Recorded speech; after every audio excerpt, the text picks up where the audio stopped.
I mean, even Einstein said it's a vibrational universe. I mean, when there's a vibrational match between you and some experience that exists in the quantum field, get ready, because if you're drawing experiences to you, and then all of a sudden you have to keep redefining abundance. I mean, my definition of abundance today is very different than it was just a year ago, because so many people think abundance is about money, but abundance is having more than you need. Yeah. Like having way more than you need. So all my needs are met and then some. And then when you have that experience, then what is your next definition of abundance? If you truly believe then that's abundance, is there another level? But you would never know that until you've had the experience of abundance to that point. So then all of a sudden, our definitions begin to change. Same thing with health.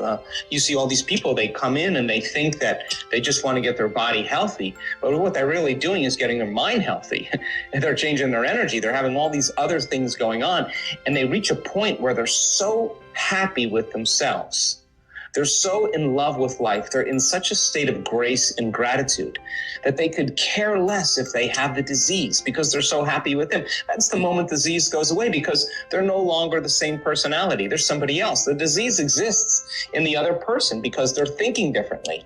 They're acting differently. They're feeling differently. And how you think, how you act, and how you feel is called your personality. And your personality creates your personal reality. Change your personality, you change your personal reality. People love to wait for trauma or crisis or disease or diagnosis or loss or something to go wrong in their life where they just reach their lowest point, where they say, I got to change and I got to stop thinking this way. What have I been thinking about? How have I been acting? How have I been feeling? And the act of observing yourself by observation begins to disentangle you from the program, because now you're the consciousness observing the program, and you begin to objectify your subjective self.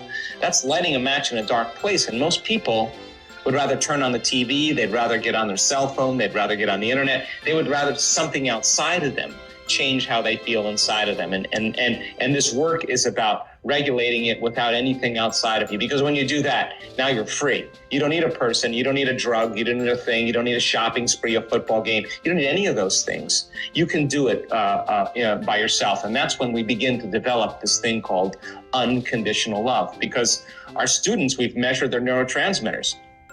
Oxytocin levels, and many of our students go up hundreds of times.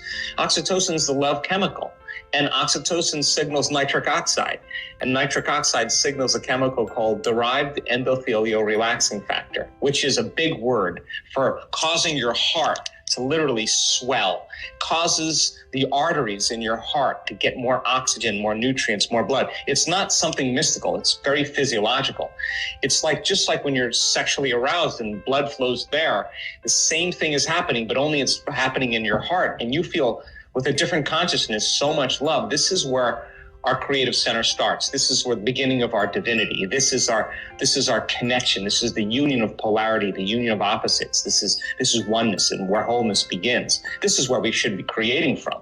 So if you can't get energy here and you can't feel a love for your future, that means then on some level, you're more addicted to the emotions of the past. So then this is really fundamental, because when people start to make those changes, they start getting happy for no reason. And all the things that they thought they wanted, the career, the relationship, all those things, they no longer want them because they feel so whole. They feel like they already have them. And so if your oxytocin levels are up 200 times, you're so in love with life, you feel so amazing that you wouldn't start judging another person, because if you did, you'd lose the feeling. And people start figuring out, I'm just going to stop judging. Hey, that person that betrayed me 10 years ago, I feel so whole, I'm going to let them go. I can't take my attention off them, because you feel so great. You don't really care about them any longer, and that's forgiveness, but you're not trying to do it. You're not trying to be spiritual. You're not trying to be forgiving. It's the side effect of a shift in consciousness. And when energy makes it to the heart, it goes right to the brain. We've measured that enough times, and it resets the person's baseline for fear and anxiety. It begins to change the survival centers in the brain, and the person's no longer so vigilant looking around in their outer world of what's going to change and try to control and predict it. They're more relaxed into the present moment.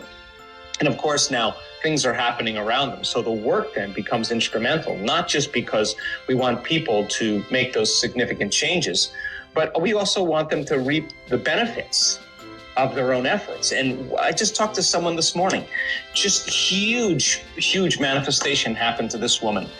A lot of money, a lot of wealth. She's crying the whole bit. And she said, I'm starting to get that I created this. Now, that means then a layer of the illusion that we're powerless. You know, we have been so conditioned into powerlessness, into hopelessness, into self-limitation. One of those experiences where you pop above the veil and you start to see that you are that powerful, wow, but not in an egocentric way, not in, hey, look at me, I'm self-aggrandizing. It's more like you're humbled, and at the same time you feel amazing. Wow, imagine if the whole world was like that. And so we're piercing this 4-minute mile. This last year in our work, all the healings, all the amazing experiences, all the mystical moments, all the transformations that are going on in people, piercing through that 4-minute mile. Once the 4-minute mile was broken, then everybody said, hey, we can all do it. And within 2 weeks, everybody started breaking that mile. Well, that's exactly what's happening. We're breaking through this veneer, this level of consciousness that says you are powerful. You could be old and be powerful. You could be young and be powerful. You could be healthy and powerful. You could be sick and be powerful. You could be anything you want and still do this. And in time, your biology begins to change, and so does your life. Yeah, beautiful. Let's talk about the heart, because I think the heart is such an important part of your work as well. How can we live more from our heart? How can we get more in this creation space in our heart? Yeah, the answer is really simple. You practice. Imagine, listen, where you place your attention is where you place your energy. We were just talking about this at the week-long event in Vancouver just the other day. You got 1,000 people that all come to the event. Their attention is on their boss, their coworker, their ex, their husband, their kids, their everything in their outer world. They're shifting their attention all over the place. And I'm asking them to take all of their attention off of all of those people, all those things, unfold into this field and become pure consciousness. And out of anywhere you can place your attention, I'm going to ask you to place it on your heart. Now, where you place your attention is where you place your energy. So in a sense, just like a flower that needs the life force to bloom, if you keep feeding your heart, your attention and your energy, and you learn how to regulate and you learn how to trade fear for joy, and you start practicing this, in time, you'll be able to develop the skill to allow your heart to open more. So most people, though, they try it for a second or two and they say, well, it didn't really work. I'm having problems opening my heart. But if I keep pushing the person and we keep giving them more reasons to feel joy and love and freedom, and we start seeing a community starting to do it, like 1,000 people, okay? You have maybe 10% the first day that are starting to open their hearts. The moment they start to open their hearts, they're producing that coherent field around their body, and you're sitting next to a person and your field begins to mingle with their field, and all of a sudden those two fields come together and you build a bigger field. The higher the amplitude, the higher the energy.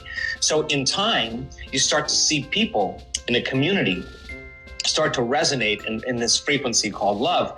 And the heart's like it's an antenna in a sense. It begins to sense that and it begins to open more. At the same time, they're in an environment where they're safe. They're in an environment where there's no threats, there's no danger. They're retreating from their lives. They're disconnecting from the people and things and places, learning information and learning how to practice how to use that information.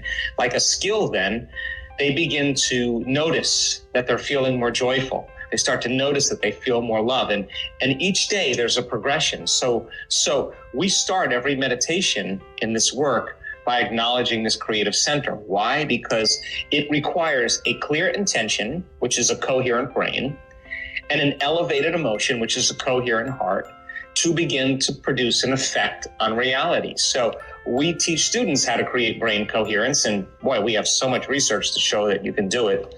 And we teach them how to create heart coherence, which we just did a huge experiment just last week in Vancouver, and the result of social coherence is an amazing thing, because our research also shows that when you open your heart, the people that you're connected to within your life will feel those autonomic effects. We can take the 750 people, set them in a room, and have the people in the front wearing heart rate monitors, and everybody moves into an elevated state and sends the thought on the frequency of love, that the people wearing the heart rate monitors, that their bodies be healed, that their lives be enriched, that their dreams come true, that the mystical find them. And at this exact same time, in the exact same day, in the exact same meditation, many of those people, the majority of them, go into heart coherence. They're being affected in a very non-local way. So how do you change the world?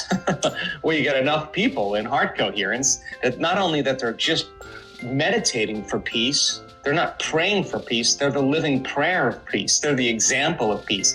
They're walking their talk. They're walking the prayer. They are peace. They've reached that point where they are peace. And when you see people like that are unpredictable, like they're not normal in the way that everybody else reacts, they're giving you permission, because of mirror neurons, to do the same.